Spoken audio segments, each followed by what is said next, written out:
We're back for another episode of Executive Assistant Mistakes that I wish someone would have told me, so here I am telling you all about it. This one, I've talked about it before, but if you are waiting for tasks, you are doing it wrong. And honestly, you're probably already a little bit behind if you are waiting for tasks from your executive. When I started at a new executive assistant job, I was just sitting waiting for tasks. I did not know that you were supposed to go in and have kind of a game plan for how to start and how to know more about your executive.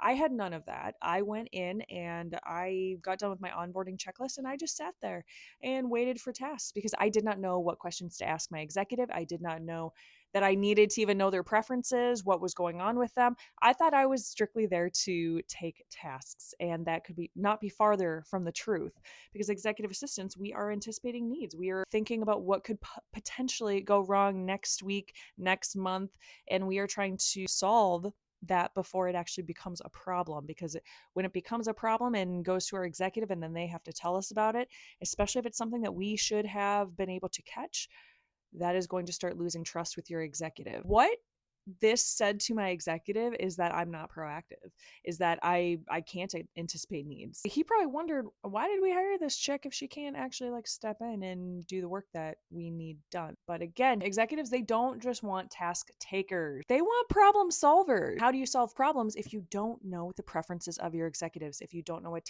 makes them tick, if you don't know what pisses them off, if you don't know that maybe they don't want to sit in meetings all day, and that makes them very crabby. And if that's what you've been doing, that's a recipe for a crabby executive that you have to deal with. When you first start like really looking at the calendar, when you start anticipating needs, when you are flagging maybe deadlines that you see things are coming up, maybe you notice that there's a presentation coming up that things have not been started, so maybe you start on the slide deck based on the previous one. Maybe there is travel coming up, and instead of asking your executive if they want to attend, you send them flights along with asking them the question of, do you want to attend? And if so, here are some flight options. It's thinking, what question is my executive going to ask me? If I email them something, what questions are they going to ask me? And instead of waiting for them to ask you that, you just add that into your initial email. That right there is anticipating needs. So when your executive tell you that you are like a lifesaver and that you're helping save them so much time, or you're just making their life easier, that is like a badge of honor. That's our job. That is the ultimate goal, is making sure that our executive's life is smoother, it's easier, that everything flows together. If you want to stop trying to figure everything out on your own, head to the link in my bio. I have a blueprint that walks you through everything that you need when you are starting with a new executive, or if you've been with a new executive for 6 months or less.